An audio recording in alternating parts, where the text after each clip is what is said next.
My parents let my sibling destroy my reputation. Now they want me to defend them when someone started lying about them.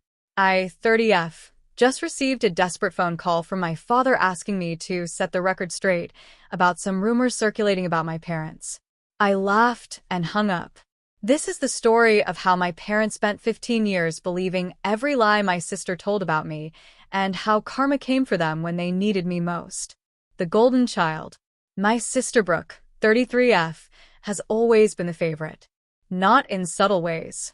In obvious, undeniable, impossible to ignore ways. She was the first child. The miracle baby after my mom had 3 miscarriages. The beautiful one with a perfect smile and charming personality. I came 3 years later.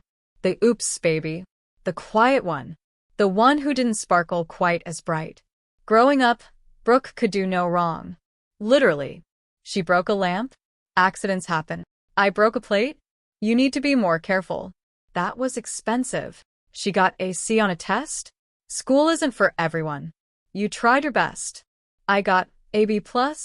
Why wasn't this an A? Your sister never had to study this hard. The double standard was so blatant that even extended family noticed. Your parents really favor Brooke, huh? My aunt said to me once when I was 12. Yeah. That must be hard. I shrugged.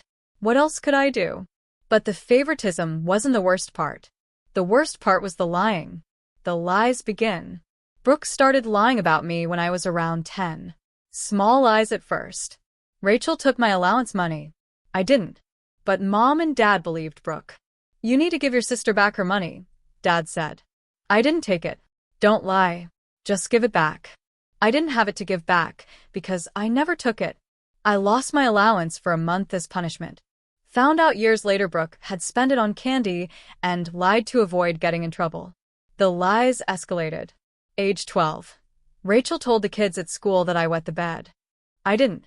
But I got grounded for spreading rumors about my sister. Brooke was the one who wet the bed occasionally. She made up the story to deflect if anyone found out. Age 14. Rachel stole my diary and read it to her friends. Never happened. But I lost phone privileges for a month. Age 16. Rachel is doing drugs. I found a baggie in her room.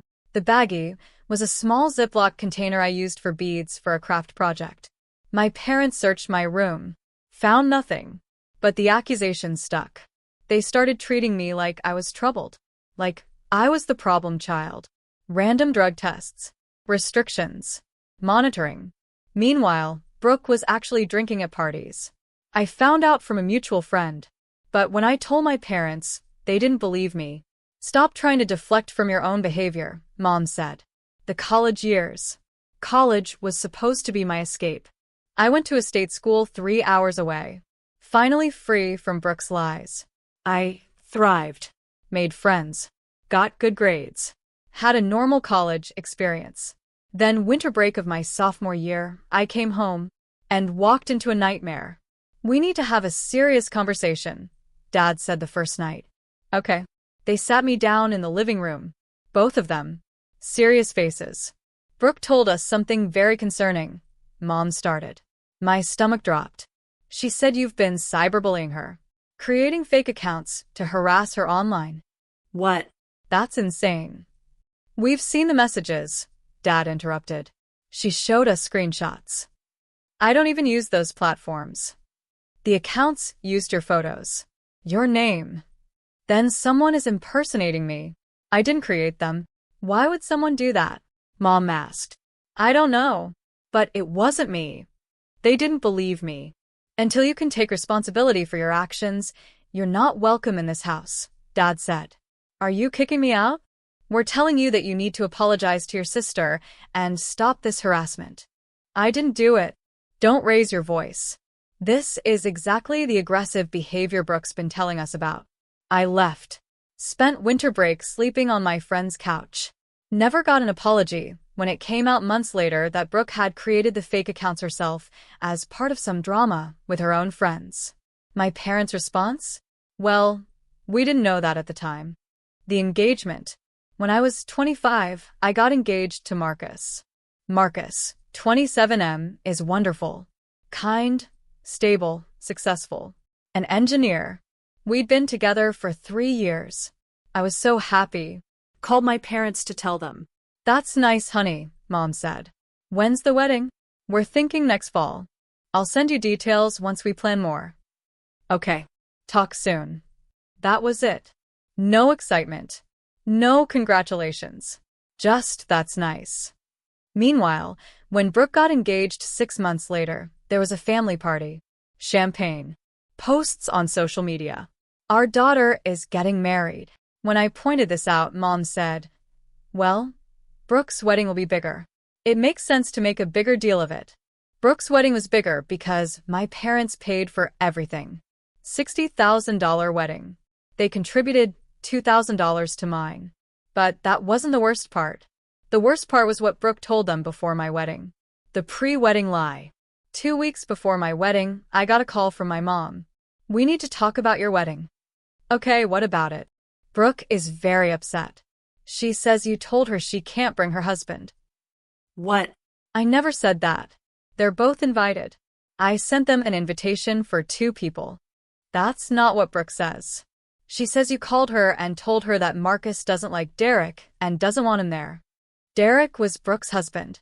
Marcus had met him twice and had no opinion about him either way. Mom, that's not true. I never said that. Why would Brooke lie? I don't know. But I didn't say that. The invitation clearly says Brooke and Derek Anderson. Both names. Brooke is very hurt. She's considering not coming to the wedding at all. That's her choice, but I never uninvited Derek. I think you need to apologize to her. For something I didn't do? For the misunderstanding. There's no misunderstanding. She's lying. Here we go again. Always accusing your sister of lying. I hung up. Brooke came to the wedding. With Derek. Because she was never actually uninvited. But she told everyone at the wedding that I'd tried to exclude her husband, and she graciously decided to come anyway to support me. My parents believed her version. The baby announcement. When Marcus and I found out we were pregnant 2 years ago, we were thrilled. Called my parents to tell them they were going to be grandparents. Oh. Okay. That's soon, isn't it? You've only been married 2 years.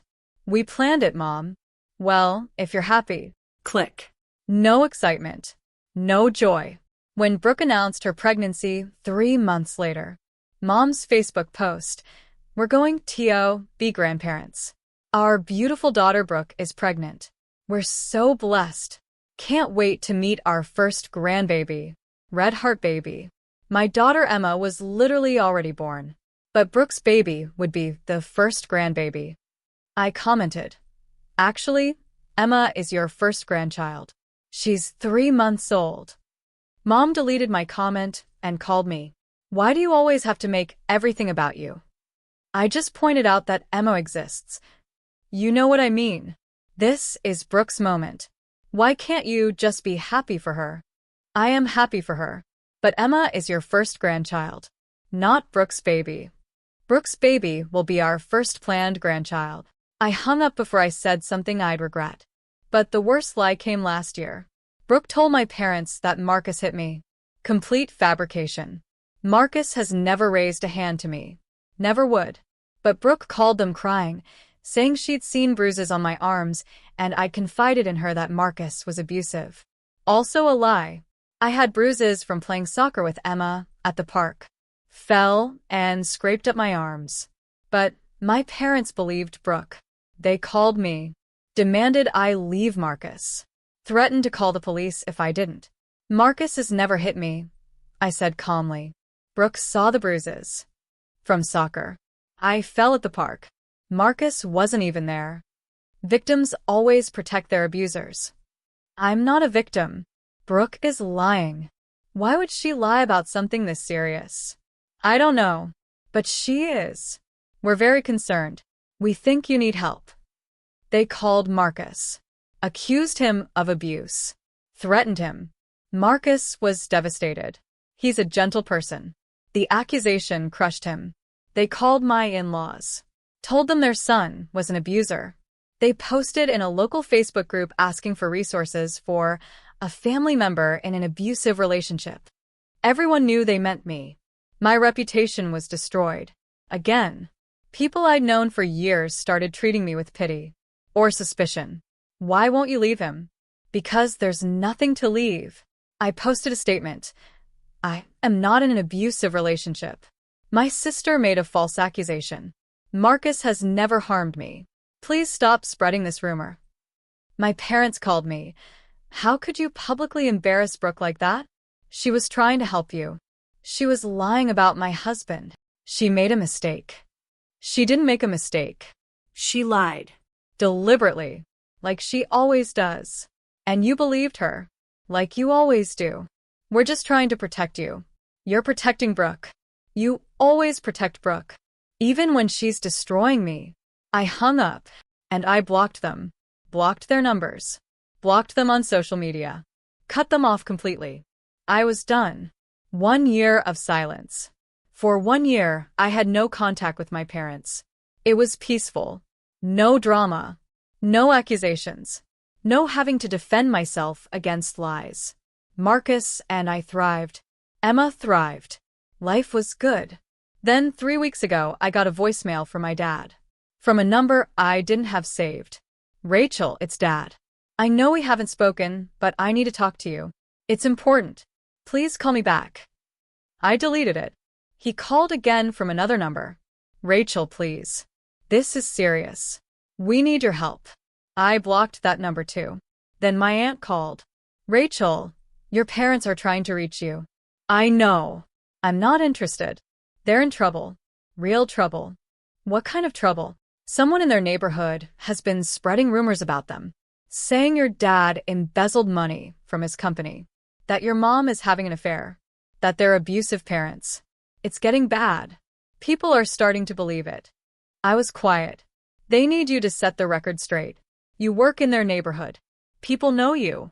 If you vouch for them. No. Rachel. They spent 15 years believing lies about me. Now they want me to defend them against lies. This is different. How? How is it different? These rumors could ruin them. Brooke's lies ruined my reputation. They didn't care then. Please, Rachel. They're your parents. Then they should have acted like parents. I hung up. The confrontation. 2 days later, my parents showed up at my house. Unannounced. Marcus answered the door. Is Rachel home? We need to speak with her. Marcus came to find me. Your parents are here. Tell them to leave. Rachel. Tell them I don't want to see them. He went back. I heard murmured conversation. Then my mom's voice loud. Rachel. We need to talk to you. This is important. I walked to the door. You need to leave. Please, honey. Just 5 minutes. No. Someone is spreading terrible lies about us. Oh, how does that feel? Dad's face flushed red. This isn't a joke. You're right. It's not. It's karma. Rachel, please. Mama's crying now. People think your father is a criminal. That I'm a cheater. That we're terrible parents. You are terrible parents. She looked like I'd slapped her. How can you say that? Because it's true. You believed every lie Brooke told about me for 15 years. You let her destroy my reputation over and over. You never defended me, never believed me, never stood up for me. And now you want me to defend you? This is different, Dad started. How? These rumors could cost me my job. They could destroy our social standing. Brooke's lies almost destroyed my marriage. They made people think my husband was abusive. But you didn't care about that. We thought we were helping. By calling my husband an abuser with no proof? By posting on Facebook that I was in an abusive relationship? By telling everyone who would listen that I was a liar when I denied it? Mom sobbed. We made mistakes. You made choices. You chose to believe Brooke every single time. You chose her over me. Consistently. For years. She's your sister. And I'm your daughter. I was your daughter before she started lying. But you never chose me. Not once. What do you want us to do? Dad asked. Grovel? Beg. I don't want you to do anything. I want you to leave. We need your help. And I needed yours. For years. Where were you? Please. You taught me an important lesson. You taught me that defending someone against lies is optional. That believing people without proof is a choice. You chose not to do those things for me. I'm choosing not to do them for you. You're going to let us suffer because you're vindictive? I'm going to let you experience what you put me through. It's called empathy. You should try it. Rachel, please. We're begging you. Brooke believed all those lies about me. Let her defend you now. Brooke is, Mom stopped. Brooke is what? Silence. Where is Brooke in all this? I asked. Why isn't she defending you? More silence. Let me guess. She's staying out of it? Doesn't want to get involved? Too busy. Dad looked at the ground. Interesting. So the daughter you always believed, always defended, always chose, she's not there for you now. But you expect me to be. You're being cruel. I'm being honest. Just like I was honest every time I told you Brooke was lying. You didn't believe me then. Why should I help you now? Because we're your parents. Then act like it. Apologize. Admit you were wrong. Admit you destroyed my reputation and my relationship because you always believed Brooke. Admit you failed me as parents. They just stared. You can't even do that, can you? You can't even admit you were wrong. We made mistakes, Mom tried. Say it. Say, we chose Brooke over you for years and we were wrong. Silence. You can't. Because you still don't think you were wrong. You still think you were just making mistakes. You still think I'm the problem for not forgiving you. What do you want from us? Dad asked. Nothing. I want nothing from you. Just like you wanted nothing to do with me when Brooke was lying. Go ask her for help. See if she defends you the way you always defended her. Brooke says. Mom started. Oh, Brooke says? What does Brooke say? She says the rumors are probably true. That you're exaggerating how bad they are. I laughed. Actually laughed. Brooke thinks the lies about you are true? She's just being cautious. She's throwing you under the bus. Just like she threw me under the bus for years. And you still don't see it. She's been under a lot of stress. And there it is. Even now, you're making excuses for her. She's going through a divorce. That stopped me. What? Derek left her. She's been struggling. And let me guess, she's taking it out on you? Making your life difficult? Maybe even lying about things. They didn't answer. She is, isn't she? She's lying to you now. Turning people against you. Making you look bad. It's complicated. It's not complicated. She's doing to you what she did to me. And you still can't see it. Dad's voice was quiet. We see it. Then why are you still defending her? Because she's our daughter. We love her. Even when she's difficult. And I'm not? I'm not your daughter? Of course you are. Then why didn't you love me even when things were difficult? Why didn't you defend me? Why didn't you believe me? No answer. You loved Brooke unconditionally. You loved me conditionally. And the condition was, don't contradict Brooke. Don't make waves. Don't expect to be believed. That's not fair. It's completely fair. And now you're experiencing what it's like to not be believed. To have your reputation destroyed by lies. To ask for help and be told no. How does it feel? Mom was crying. We're sorry. We're so sorry. For what specifically? For not believing you. For choosing Brooke over you. And we were wrong. Why were you wrong? Because we should have listened to you. Should have considered that Brooke might be lying. Why didn't you? Because Dad struggled. Because it was easier to believe her. Easier to make you the problem than to confront the truth about Brooke. Which is that she's manipulative. That she's always been manipulative. That we enabled it by always taking her side. Finally they said it. And now she's manipulating you, I said. Using her divorce as an excuse to make your lives miserable. And you're still making excuses for her. What do you want us to do? I want you to leave. And I want you to think about what you put me through. Every accusation. Every lie you believed. Every time you chose her over me. I want you to feel that. Really feel it. And then maybe you'll understand why I'm not helping you now. Please. Goodbye. I closed the door, locked it, and walked away while they knocked and called my name. The aftermath. They stopped knocking eventually. I watched through the window as they sat in their car for 20 minutes before driving away. Marcus found me in the kitchen. You okay? Yeah. I think I am. That was hard to watch. Imagine living it for 15 years. I don't want to. I'm sorry you had to. He hugged me.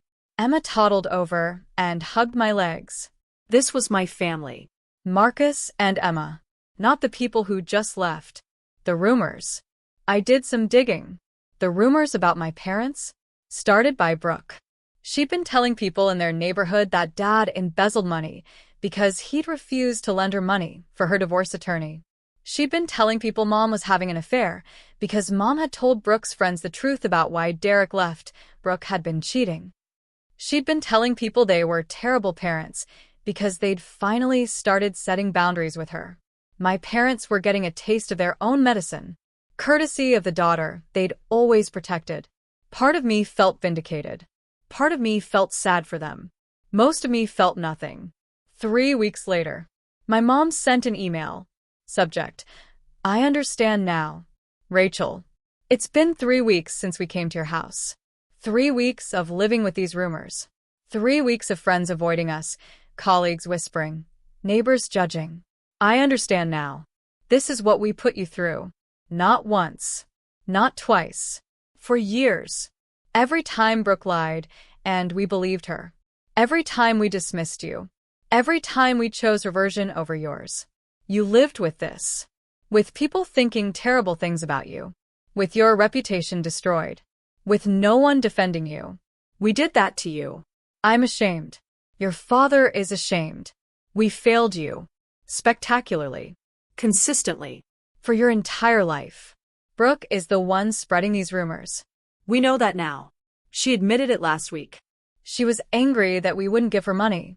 Angry that we finally told her we couldn't keep enabling her behavior.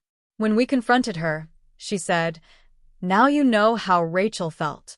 She was right. We don't expect forgiveness. We don't even expect a response. But we want you to know, you were right. About everything. Brooke lied. We believed her. We destroyed your reputation. We were terrible parents. And we're sorry. Even if it's 15 years too late. We love you. We've always loved you. But love isn't enough if it's conditional. If it chooses one child over another. If it refuses to see the truth. We see it now. We understand now. And we're so sorry. Mom. I read it 3 times. Then I saved it. But I didn't respond. I'm writing this from my living room while Emma naps. I haven't responded to my mom's email. I haven't spoken to my parents. I haven't defended them against the rumors. The rumors are dying down on their own. People are starting to realize Brooke is the source. My parents' reputations are slowly recovering. Without my help. Just like I recovered, without theirs. People ask if I feel guilty. I don't. I feel free. Free from the obligation to fix relationships with people who broke them. Free from the burden of being the scapegoat. Free from expecting them to choose me. The question everyone asks: will you ever forgive them? Maybe. Someday. If they prove they've actually changed. Not just through words, but through years of consistent different behavior. If they apologize to Marcus. If they acknowledge Emma as their grandchild. If they set real boundaries with Brooke. If they spend years building back what they spent years destroying. Maybe then. But for now, they're strangers who hurt me repeatedly and only understood when it happened to them. And I don't owe strangers my forgiveness. Even if they're my parents. To anyone in a similar situation. If your family believed lies about you for years. You don't owe them your defense when someone lies about them. You don't owe them forgiveness just because they finally understand. You don't owe them a relationship just because they're family. They made choices. Those choices had consequences. You're not obligated to shield them from those consequences. Sometimes the only way people learn is by experiencing what they put you through.